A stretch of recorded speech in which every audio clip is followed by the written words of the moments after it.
Hi everyone, in front of me I've got MOTOROLA Edge 16 Neo, and let me share with you how to update the apps on this device. So let's begin with making sure that you've got the internet connection, and the best is Wi-Fi, and then let's open the Play Store. You will be able to follow my steps if you've got your Google account added to the device.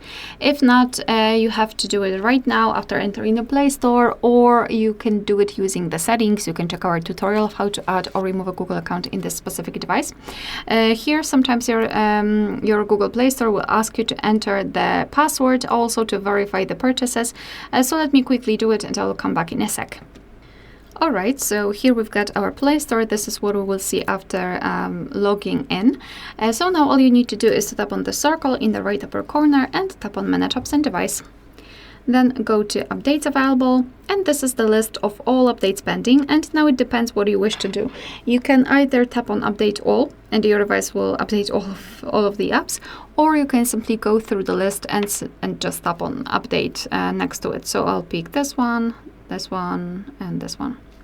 And as you can see, all of the apps will be, those that you've chosen in that case, will be downloaded. The updates will be downloaded and they will be automatically applied. Alright, so that will be all. Thank you so much for watching. Please hit the subscribe button and leave the thumbs up.